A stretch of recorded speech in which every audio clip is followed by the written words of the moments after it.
খরচ করতে এত বড় একটা বিল্ডিং করে বিল্ডিংয়ে কোনো ভালো ডাক্তার নেই, কোনোটা ভালো ইয়ে নেই, এত দামি দামি জিনিস এসে চুরি হয়ে যাচ্ছে। এই এতক্ষণি বিল্ডিং যদি চালু থাকতো তাহলে তো এই জিনিসগুলো চুরি হইতো না, সব কিছু বজায় থাকতো। আর আমাদের যশোরেও যাওয়া লাগতো না। এত বড় বিল্ডিং থেকে আমরা যশোরে কী জন্য যাবো এত টাকা পয়সা খরচ করে? আমরা গরিব মানুষ। আমাদের দেশে যদি এত বড় হাসপাতালে চালুই যদি না থাকে তাহলে এত টাকা পয়সা খরচ করে তো চালু করার দরকার ছিল না। এটাই এই ঈদে জামা জুতো অ্যাক্সেসরিজের ডিসকাউন্ট।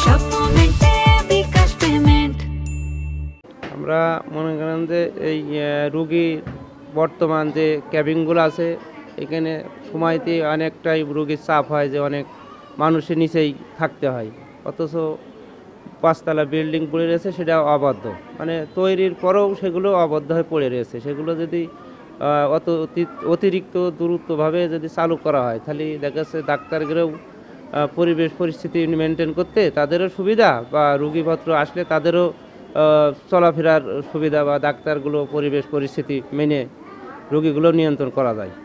তা সরকারের পক্ষপাতে দেয় যাতে যত দূরত্ব পারে, যেগুলো তৈরি হয়ে গেছে, যেগুলো যেহেতু সরকার বহন করেই ফেলে, সেগুলো আবদ্ধ করে আটকে না রেখে জনগণের স্বার্থে যত অত দূরত্ব সেগুলো মেনটেন করে। এই যে এই নতুন বিল্ডিংয়ে যে এত টাকা খরচ করে যে তৈরি করা হয়েছে, অথচ এখানে কোনো রুগী নেই বা এখানে খালি পড়ে আছে, অথচ পুরাতন বিল্ডিংয়ে রুগী ধরে না, ওখানে সিট পাওয়া যায় না। আসলে ভাই হাসপাতালে যে এত খরচ খরচা করে মানুষের সুবিধার জন্য, আমাদের সুবিধার জন্য করা হলো, ধরেন এত কোটি কোটি টাকার খরচ, কিন্তু আসলে এখান থেকে আমরা কেউই সুবিধা পাচ্ছি না। যদি হাসপাতালটা চালু হয় তাহলে আমাদের এলাকার লোকজনের জন্য খুবই সুবিধা এবং একটু উন্নত মানের সেবা পাই। এই যে কোনো কিছু হইলে হুট করে যশোরে খুলনা রেফার করা, এগুলো থেকে অন্তত মানুষ এই সুবিধাগুলো পাবে, এই সুবিধা থেকে আর বঞ্চিত হবে না।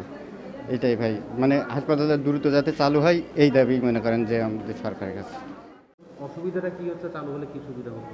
নতুন বিল্ডিং ধরেন এত বড় একটা বিল্ডিং, এটা কোনো ডাক্তার ফাক্তার কিছু নেই। এই ধরেন সকালবেলা আইসি মেয়ে দুটো নিয়ে, দাঁতের ডাক্তার দেখাবো আর চিকিৎসকের ডাক্তার, দেশে ঘোরাঘুরি করছে, কোনো জায়গায় কোনো লোকজন নেই। কিন্তু একটা অফিসে দেখলাম দুটা লোক আছে আর কেউ নেই।